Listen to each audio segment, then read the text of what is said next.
स्वागत है आपका कार एंड बाइक हिंदी में। मैं हूं बिलाल और ये है नई टाटा हैरियर ईवी। ये हैरियर ईवी ने इंटरनेट पे तहलका मचा दिया है जब से ये लॉन्च हुई है। इसमें लगे हैं कई सारे segment first features, Tata first features और है कई सारी नॉवेल्टी। अब मैं इसे पहली बार चला रहा हूँ तो मैंने सोचा चलिए करते हैं कुछ स्पेशल इस वीडियो के लिए। अब शुरू करने से पहले मैंने इसे चार्ज कर दिया है 100%। मुंबई का पीक मॉनसून सवार है हम पर, बट इस वीडियो में हम और आप डिस्कस करने वाले हैं इस टाटा हैरियर ईवी का रियल वर्ल्ड रेंज टेस्ट इस वीडियो में। उसके अलावा हम ये भी देखेंगे कि क्या है खास और क्या आपको जानने की जरूरत है इस हैरियर ईवी के बारे में। तो चलिए शुरू करते हैं। और आपको तो पता ही है, शुरू करने से पहले car and bike Hindi channel को सब्सक्राइब करना ना भूलिए अगर आपने अब तक नहीं किया है, और उस बेल आइकन को भी दबाइए ताकि आपकी और हमारी मुलाकात हो सके काफी फ्रीक्वेंटली।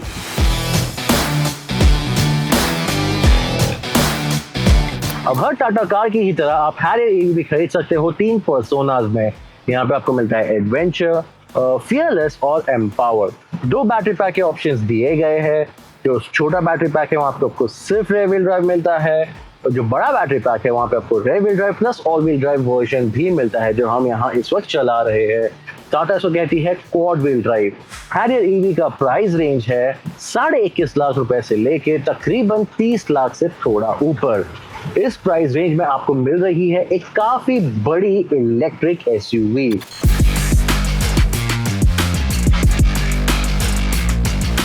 इसका जो डायनामिक्स है ये काफी एक बड़ी एसयूवी का फील देता है।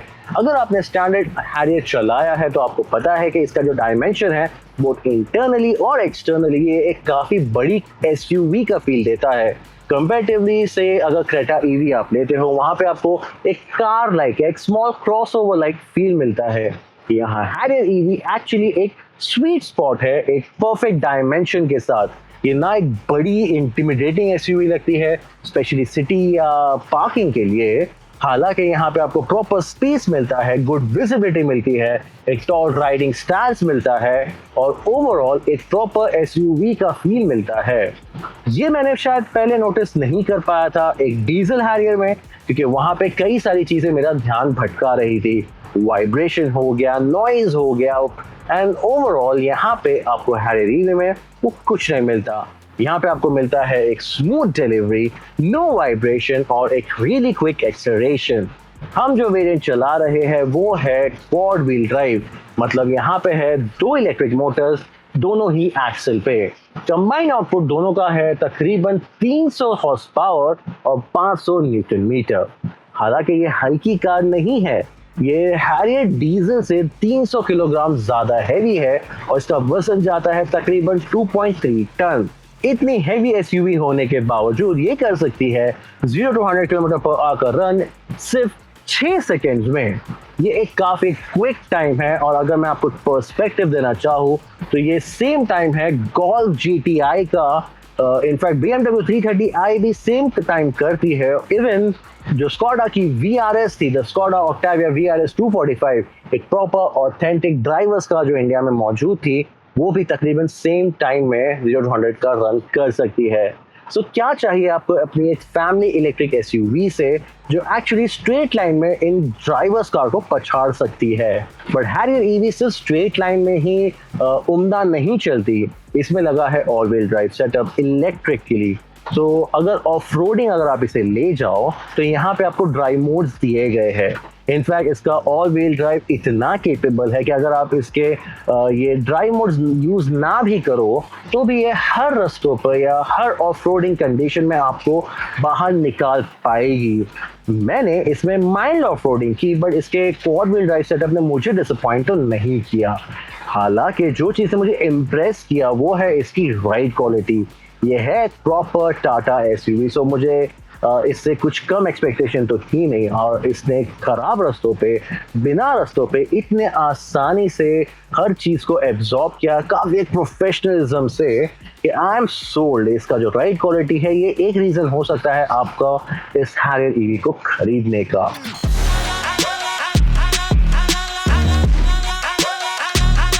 अब final range test figures reveal करने से पहले मैं कुछ इसके कोर्स फीचर्स के बारे में भी बात करना चाहता हूँ। जो टाटा हैरियर ईवी है ये एक प्रॉपरली मॉडर्न टाटा है जिसमें लगे हैं कई सारे सेगमेंट फर्स्ट फीचर्स जो कई सारी एक्सपेंसिव कार से लिए गए हैं। फॉर एग्जांपल जो IRBM है, यहाँ पे आपको प्रोजेक्शन मिलता है एक शार्क फिन एंटेना माउंटेड कैमरे का। अब ये एक रिकॉर्डर के साथ साथ एक प्रोजेक्शन का काम करता है, बट यहाँ पे रात के वक्त बहुत अच्छा व्यू आपको मिलता है, काफ़ी HD प्रोजेक्शन मिलता है और देखने में भी काफ़ी फैंसी लगता है। पर दिन के वक्त यहाँ पे आपको रिफ्लेक्शंस कई ज़्यादा देखने मिलते हैं। इनफैक्ट कभी कभार रिफ्लेक्शंस इतने बुरे हो जाते हैं कि मुझे कुछ भी नहीं दिखाई देता, ना पीछे का, ना विंडो के थ्रू, ना कैमरे के प्रोजेक्शन, नथिंग एट ऑल, जो काफ़ी डिफीट कर देता है इसका ओवरऑल पर्पस। और हाँ, अगर आपसे छोटी कार अगर काफ़ी चिपक के आपके पीछे खड़ी हो तो वो इस कैमरे के प्रोजेक्शन में नहीं दिखाई देती, जो एक ब्लाइंड स्पॉट क्रिएट कर देती है, अगेन जो इसका पूरा पर्पस डिफीट कर देता है। उसके अलावा जो समन फीचर है या फिर ऑटो पार्क फीचर है, ये ब्रिलियंटली काम करता है। दोनों ही फीचर्स काफ़ी एक्सपेंसिव कार्स में देखे गए हैं, बस हैरियर ईवी में वो काफ़ी अच्छे से काम करता है। बट अगर मुझे कुछ कंप्लेन करनी हो हैरियर ईवी के बारे में तो मैं कहूँगा कि ये एक फ्लैगशिप टाटा कार है, मोस्ट एक्सपेंसिव इलेक्ट्रिक टाटा है।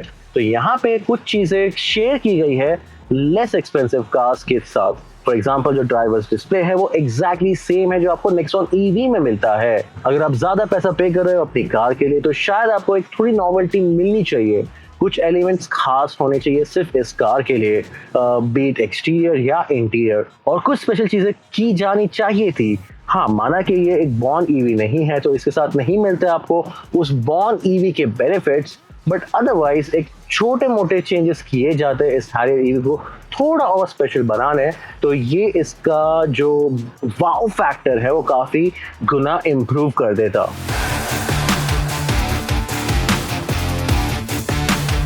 चलिए अब बात करते हैं रेंज टेस्ट की। यहाँ पे लगा है 75 किलोवाट का बैटरी पैक। ये अगर आप रेयर व्हील ड्राइव वर्जन में लेते हो तो उसका क्लेम रेंज है तकरीबन 622 किलोमीटर, और अगर रेयर व्हील ड्राइव में लेते हो तो वो मार्जिनली बेटर है, तकरीबन 627 किलोमीटर। अगर आप छोटा बैटरी पैक लेते हो तो वहाँ पे क्लेम रेंज है तकरीबन 530 किलोमीटर। हालांकि ये फिगर्स में मैं इंटरेस्टेड तो नहीं हूँ। अब इन फिगर्स के अलावा टाटा मोटर्स ने हमेशा ही अपने ईवीज के लिए एक अलग से फिगर रिवील किया है जिसे कहते हैं C75 रेंज फिगर्स। ये फिगर इसलिए इम्पोर्टेंट है क्योंकि ये 75% ऑफ ईवी ओनर्स एक रियल वर्ल्ड कंडीशन में अपने कार से क्या फिगर एक्सपेक्ट कर सकते हैं वो दर्शाती है। टाटा मोटर्स जैसे हम जानते हैं इंडिया की highest selling electric car company है, तो अगर उन्होंने कुछ फिगर बताया है तो वो गलत तो डेफिनेटली नहीं होगा। तो जो टाटा हैरियर ईवी का C75 फिगर है वो रेंज करता है बिटवीन 460 एंड 490 किलोमीटर। ये वो फिगर है जिसमें मेरा दिलचस्पी है। अब इस रेंज टेस्ट करने से पहले जब मैंने इसे 100% चार्ज किया और जो डिस्प्ले इंडिकेटेड रेंज देखा वो मुझे दिखाया तकरीबन 380 किलोमीटर। बट ये कार की गलती नहीं है, मैं आपको बता दूं, ये हम एंथुजियास्टिक जर्नलिस्ट की गलती है जो इस 300 हॉर्स पावर एसयूवी को फुल मजे लेकर चलाना चाहते हैं। उस वजह से इसका जो इंडिकेटेड रेंज है वो काफ़ी ड्रॉप हो चुका था।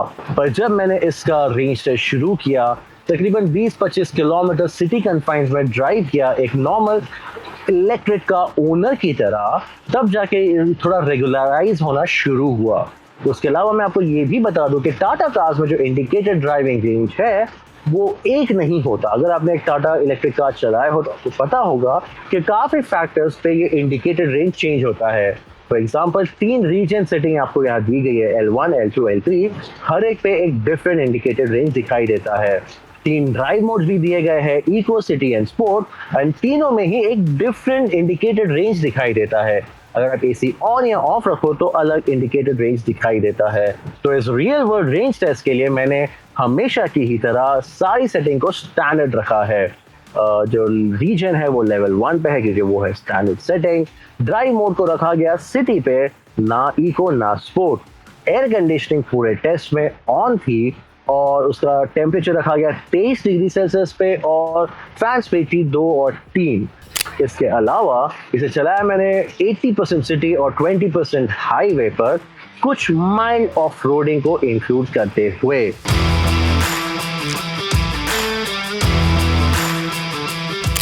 अब इसका रियल वर्ल्ड रेंज बताने से पहले मैं आपको एक बात बताना चाहता हूँ कि मैंने इसे 100% से 0% तक नहीं चलाया। मैंने ये टेस्ट को 5% पे स्टॉप कर दिया 3 वजह से, और मैं जानता हूँ आप इस बात पे एग्री भी करोगे मुझसे। पहली वजह ये है कि 5% पे आके इसका लिम्प मोड शुरू हो गया।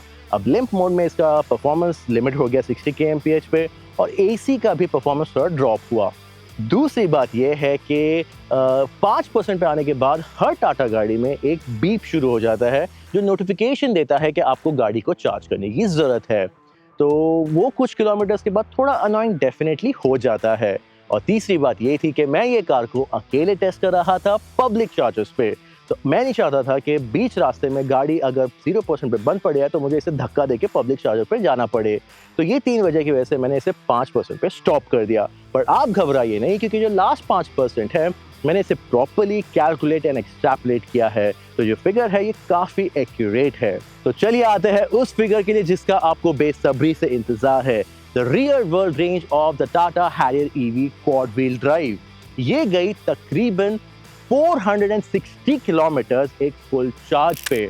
अब ये है तकरीबन 60 किलोमीटर ज़्यादा इसकी छोटी सिबलिंग कर्व EV55 से, और इवन जो क्रेटा EV है, दोनों ही CSUVs ने 400 किलोमीटर पे अपना रेंज क्लॉक आउट किया। ये गई 460 किलोमीटर। और मैंने अब तक महिंद्रास की EV टेस्ट नहीं किया है, बट अगर आप इस टाटा हैरियर EV को थोड़ा जुडिशली चलाओ या आपका फिक्स कम्यूट हो, तो आप इसको एक्चुअली तकरीबन 500 किलोमीटर तक ले जा सकते हो। दूसरी बात ये कि ये अपने C75 फिगर्स के काफ़ी करीब पहुंची है, मतलब जो टाटा का रेंज फिगर्स है ये भी काफ़ी एक्यूरेट है, और ये मुझे लगता है काफ़ी एक गुड फिगर है एक 1 का EV गैराज के लिए।